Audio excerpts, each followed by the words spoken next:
அனைவருக்கும் வெற்றி தமிழ் பயிற்சி அகாடமியின் சார்பாக இனிய வணக்கம். இந்த ஷார்ட்ஸில் நம்ம 10th ஹிஸ்ட்ரியில் இருக்கக்கூடிய ராமலிங்க அடிகளார் பற்றி பார்க்க போகிறோம். ஸோ இவருக்கு கண்டிப்பாக ஒரு வினா கேட்குறாங்க. ஸோ மிக முக்கியமான ஒரு நபர். ஸோ இவருடைய முக்கியமான குறிப்புகள் எல்லாமே நமக்கு 10th இருக்கிறதே போதுமானது. ஸோ அந்த பகுதியை தான் நம்ம பார்க்க போகிறோம். ஸோ இந்த பகுதியிலேருந்து இங்கே இருக்கக்கூடியது வரைக்கும் நீங்கள் கொஞ்சம் நல்லா பார்த்து வச்சுக்கணும். ஸோ இந்த பகுதி நமக்கு கொஸ்டின் ஏரியா. ஸோ என்ன சொல்லியிருக்காங்கன்னு பாருங்கள். அதாவது துயரப்படும் உயிரினங்களை பார்த்து இரக்கம் கொள்ளாதவர்கள் கல் நெஞ்சக்காரர்கள், அவர்களின் ஞானம் மேகங்களால் மூடப்பட்டிருக்கும். சரியாங்க. ஸோ இந்த கருத்தை முன்வைத்தவர் யார் அப்படின்னு உங்ககிட்ட கேள்வி கேட்பாங்க. ஸோ ரொம்ப முக்கியமான ஒரு கூற்று. துயரப்படும் உயிரினங்களை பார்த்து இரக்கம் கொள்ளாதவர்கள் கல் நெஞ்சக்காரர்கள், அவர்களுடைய ஞானம் மேகங்களால் மூடப்பட்டிருக்கும் அப்படின்னு சொல்லியிருப்பார்.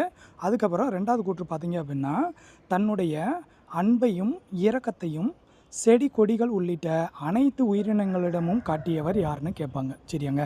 ஸோ ரெண்டாவது மிக முக்கியமான கூற்று, தன்னுடைய அன்பையும் இரக்கத்தையும் செடி கொடிகள் உள்ளிட்ட அனைத்து உயிரினங்களிடம் காட்டியவர் இவர் தான். ஸோ அதை ஜீவ காருண்யம் அப்படின்னு சொல்லுவாங்க. ஸோ இந்த ஜீவ காருண்யம் கோட்பாடை பின்பற்றியவர் யாருன்னு கேட்பாங்க. ஸோ சமரச சன்மார்க்க சங்கத்தைச் சேர்ந்த வள்ளலார்னு சொல்லலாம், இல்லை ராமலிங்க அடிகளார், எல்லாருமே இவரை தான் குறிக்கும். சரியாங்க. ஸோ இவர் பாருங்கள், 1865 சமரச வேத சன்மார்க்க சங்கம் அப்படின்ற அமைப்பை நிறுவுறார். ரொம்ப முக்கியமானதுங்க. ஸோ 1865 சமரச வேத சன்மார்க்க சங்கம் அப்படின்னு நிறுவுறாரு. இது நாளடைவில் சமரச சுத்த சன்மார்க்க சத்திய சங்கம் அப்படின்னு பெயர் மாற்றம் அடையுது. ஸோ இது ஒரு கொஸ்டினில் கேட்டிருந்தாங்க.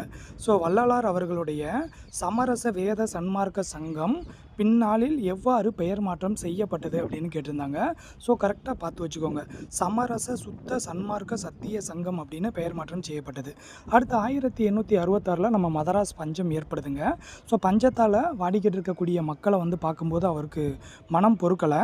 ஸோ 1867 என்ன பண்ணுறாரு அப்படின்னா, அனைத்து ஜாதி எல்லைகளையும் தாண்டி அனைவருக்கும் அனைத்து மக்களுக்கும் இலவசமான உணவகத்தை வடலூரில் நிறுவுறாரு. மிக மிக முக்கியமானதுங்க.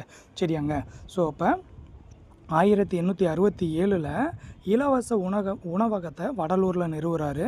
ஸோ இவர் அதுக்கப்புறம் பார்த்தீங்க அப்படின்னா 1872 சமரச ஞான சங்கம், அதாவது சத்திய ஞான சபா அப்படின்னு சொல்லுவாங்க. அந்த சத்திய ஞான சபையை 1872 நிறுவுறாரு.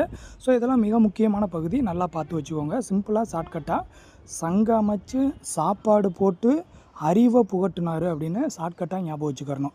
சங்கம் அமைச்சு சாப்பாடு போட்டு அறிவை புகட்டினார். சங்கம் அப்படின்னா 1865. சரிங்களா. சாப்பாடு அப்படின்னா உணவகம்.